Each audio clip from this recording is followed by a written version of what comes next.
안녕하세요. 저희는 화학심화 동아리 발표를 맡은 2학년 정민교, 1학년 김연정입니다.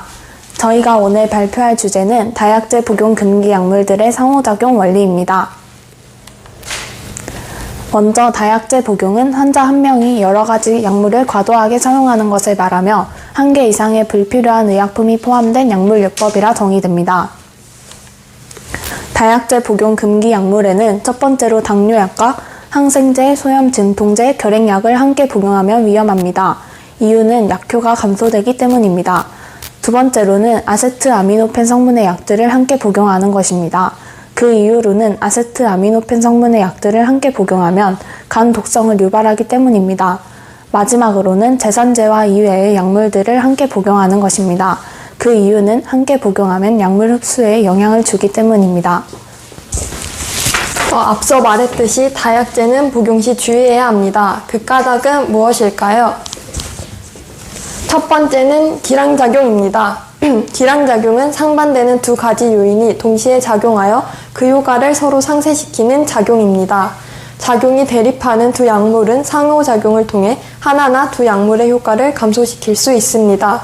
예를 들어 이부프로펜과 같이 진통을 위해 사용하는 비스테로이드성 항염증제는 체내의 염분 및 체액 저류를 초래할 수 있습니다.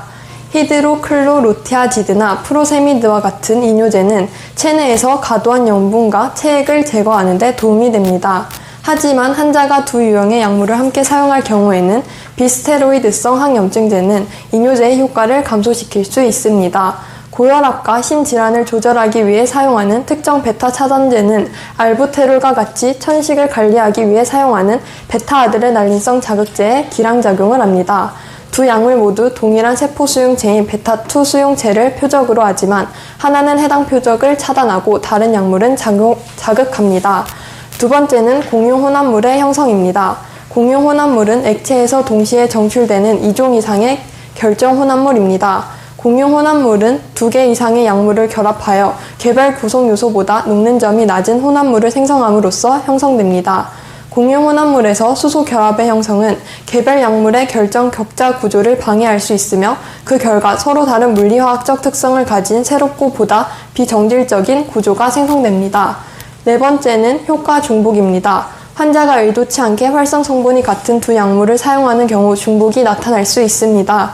예를 들어 환자는 디페니드라민이 모두 함유된 감기약과 수면제를 사용하거나 아세트아미노펜이 모두 함유된 감기약과 진통제를 사용할 수 있습니다. 이러한 중복 유형은 특히 다양한 성분이 함유되거나 상품명으로 판매되는 약물을 사용할 경우 나타낼 가능성이 높습니다.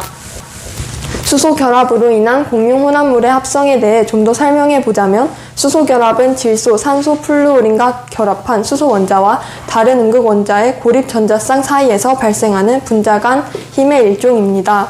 수소 결합을 하는 두 약물이 만나면 수소와 전기 음성 원자를 포함하는 이들의 작용기가 수소 결합에 관여할 수 있습니다. 예를 들어 수소 결합과 관련된 일반적인 작용기는 하이드록시기, 카보닐기, 아민기를 포함합니다. 예를 들어 공용 혼합물을 형성할 수 있는 약물에는 이부프로펜과 카페인의 조합이 있습니다. 이부프로펜은 카복실산 작용기 및 하이드록시기를 포함합니다. 카페인은 아민기와 아마아드기를 포함한 여러 질소 원자를 구조에 포함합니다. 두 약물의 이러한 작용기는 수소 결합에 참여할 수 있습니다. 이부프로펜과 카페인이 접촉하면 이부프로펜의 카복실산 작용기는 카페인의 아민기와 수소 결합을 형성할 수 있습니다. 카복실산기의 산소 원자는 수소 결합 수용체로 작용하고 산소에 결합된 수소 원자는 수소 결합 공유체로 작용합니다. 카페인의 질소 원자에 있는 고립 전자쌍은 수소 결합 수용체로 작용하여 이부프로펜 분자와 수소 결합을 형성합니다. 다음으로 공용 혼합물이 약효에 미치는 영향을 알아보겠습니다. 첫 번째로 약물 배설이 있습니다. 공용 혼합물에서 약물의 배설 속도가 개별 방출 속도와 크게 다를 경우 치료 효과에 영향을 미칠 수 있습니다. 예를 들어 약물 배설이 공용 화합물의 형성에 의해 지연되거나 방해되는 경우 의도된 치료 효과 또는 약물 작용의 시기에 영향을 미칠 수 있습니다. 두 번째로 상호작용 간섭이 있습니다. 공용 화합물의 형성이 표적 분자 또는 부위와의 개별 약물 상호작용을 방해할 수 있습니다. 이러한 간섭은 의도된 표적에 결합하고 치료 효과를 발휘하는 약물의 효과를 감소시킬 수 있습니다. 다음으로 우리나라 다약제 복용 현황에 대해 알아보겠습니다. 한 연구에 따르면 1년에 6개 이상 약제를 처방받는 노인의 비율은 65.2%로 밝혀졌습니다. 마지막으로 다약제 처방 관리 방안에 대해 알아보겠습니다. 첫 번째로 다약제 처방 정보 공유 및 통합하는 방안이 있습니다. 의료기관 간의 환자의 다약제 처방 정보를 공유하고 통합하는 시스템을 구축하여 의사와 약사들이 효과적인 처방 및 약물 관리를 할 수 있도록 합니다. 두 번째로 다약제 관리 프로토콜을 개발하는 방안이 있습니다.